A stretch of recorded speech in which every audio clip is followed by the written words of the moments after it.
Bon, salut à tous, c'est Cyril pour Moko Fishing. Je me rends compte que j'ai pas pris le temps de vous parler de mon projet, de vous présenter toutes les espèces de poissons pêchables de mon beau coin de pays, l'Abitibi-Témiscamingue. Donc on est au Québec pour ceux qui ne savent pas. Et il y a des tonnes et des tonnes de lacs, de rivières et d'espèces différentes à pêcher.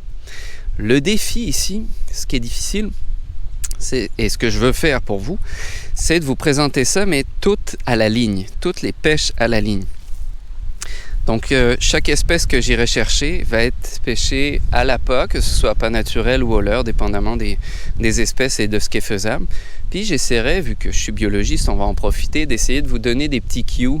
Je ne sais pas encore comment je vais organiser ça, là, mais de vous donner des cues, soit sur le mode de vie de chaque espèce, à quoi elle peut servir dans l'environnement, comment l'identifier, à quoi faire attention. Fait que je me suis dit que ça pouvait être utile pour certains.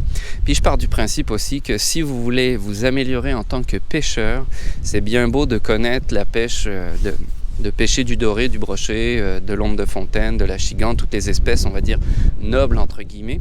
Mais si vous ne connaissez pas qu'est-ce qu'ils mangent, vous ne pouvez pas espérer vous améliorer. Vous allez faire du poisson, c'est sûr. Il y a assez d'endroits avec peu de pêcheurs, peu de pression de pêche qui rendent la pêche en Abitibi par endroits faciles. Mais si vous voulez vous sortir du lot dans des endroits plus compliqués ou même dans les endroits faciles, essayez peut-être de cibler des trophées, il va falloir connaître un peu plus sur les modes de vie. Il y a les pêcheurs à la mouche qui avaient un bel adage en anglais qui dit « match the hatch ». On peut traduire ça par il faut coller à ce que c'était des pêcheurs à la mouche de truites, donc il faut coller à ce que mangent les truites si vous voulez être capable de pêcher des truites. Fait que le défi est lancé. Je vous demanderai de me suivre et de partager vos connaissances, vos expériences sur des pêches particulières. Moi, j'en ai pour peut-être 40-45 poissons, 45 espèces à essayer de traquer. J'ai déjà fait un premier vidéo sur l'omble de fontaine que vous pouvez voir sur ma chaîne. Abonnez-vous pour plus d'aventures.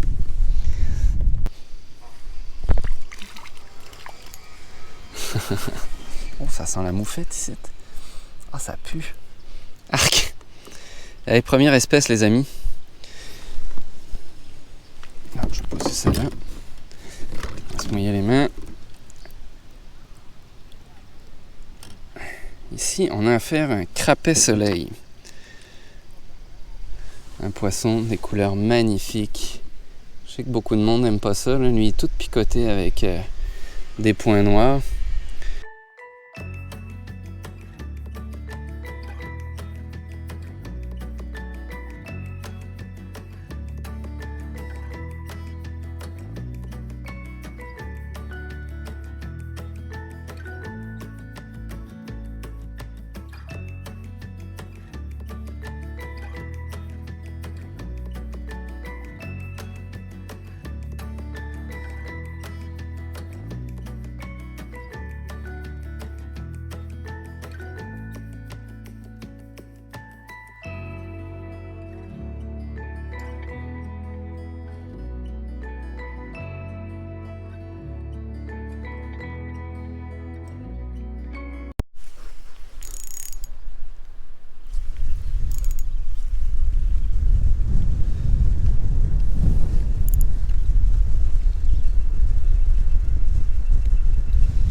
Oh,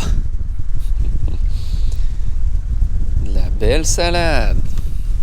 Oh, le vent commence à souffler un peu plus. Moi, je pense qu'ici, ça peut être pas mal. Je vais faire un passage au petit leurre. Donc, je suis sur une canne ultralight montée vraiment avec du petit fil de nylon.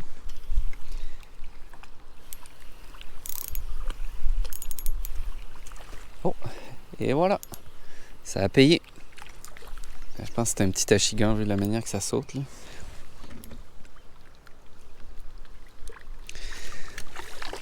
Ah oui. Un beau petit achigan, une petite bouche.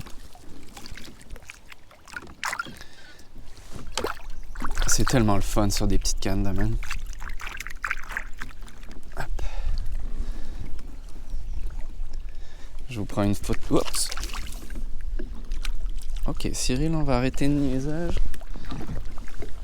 Épuisette, on met dans l'épuisette. On le garde dans l'eau. On peut enlever le leurre facilement. Je sais pas pourquoi je garde ma canne.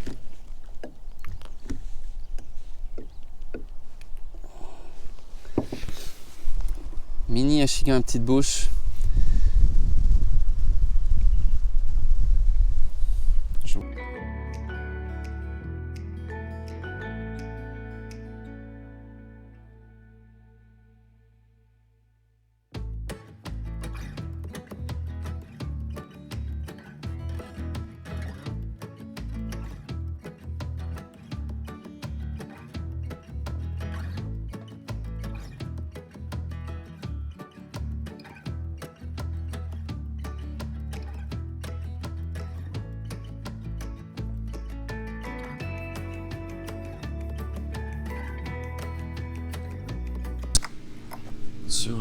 Sur une petite canne comme ça, c'est quand même cool. Là. Ça reste un membre de la famille des achigans. Fait que c'est combatif. Oh! J'ai tué mon autre espèce. Oh oui. Oh! Alright. Là, les amis, tout de suite, ça a attaqué. Un crapet de roche cette fois.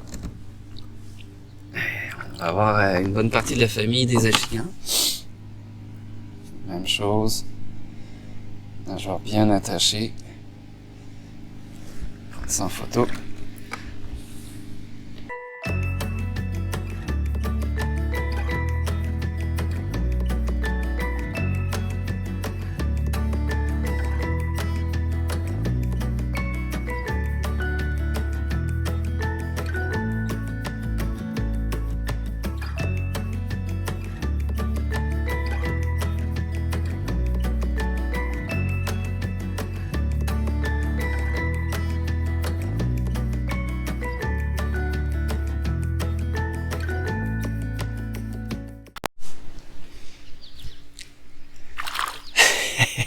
C'est tellement le fun. Un autre crapet soleil. On vient juste de prendre un crapet de roche. C'est encore la même famille. Famille des centrarchidés. Même famille que l'achigan. C'est vraiment cool. Sur une petite canne ultra light. Si vous avez des pêches à faire avec vos enfants, c'est le genre de pêche à essayer. C'est super ludique, il y a du poisson, il y a de l'action. Ah, les petits maudits.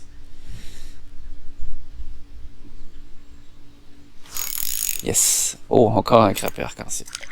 Un crapet soleil.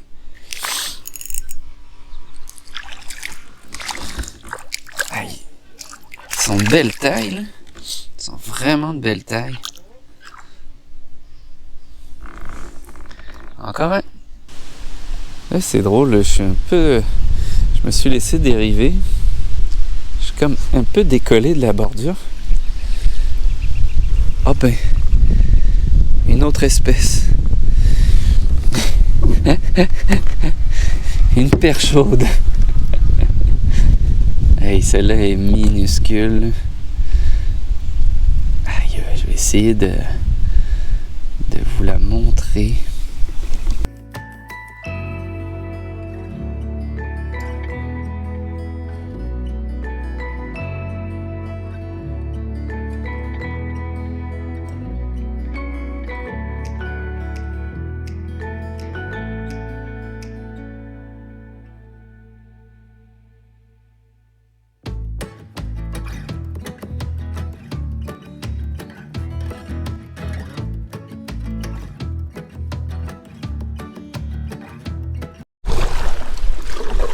Ah, c'est ça, là, je viens de prendre une autre espèce, la perche chaude, ou certains l'appellent, en anglais je pense c'est yellow perch,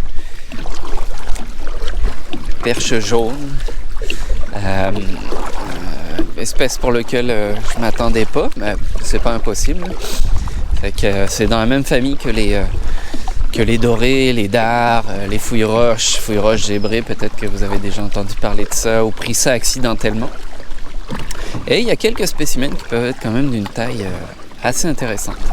Donc là c'est ça, je m'étais écarté des herbiers de la bordure et j'avais beaucoup de petites touches. Et c'est une perche chaude que j'ai réussi à attraper. On va continuer, voir des fois qu'on soit capable d'attraper autre chose. Il y a du crapet là les amis. Du crapet puis de la moule d'eau douce, quelque chose de rare. Et j'en ai vu un très gros. Oh oui. Dans les nénuphars, c'est pas lui. J'avais vu un crapet soleil là. On a un crapet de roche qui est pas pire. On les voit, on dirait qu'ils montent la garde, c'est fou. Crapet de roche. Oh yes sir.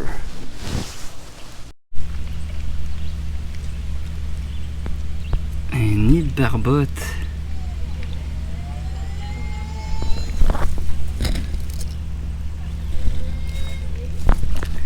Une autre partie là. Et le parent était là il y a 3 secondes, un quart.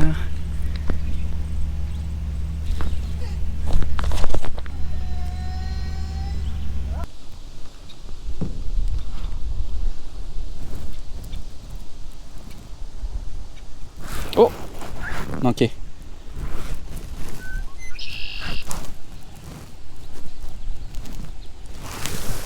Oh! Un fouille... Attends, Eloane, assis-toi. Un fouille-roche zébré. Une autre espèce.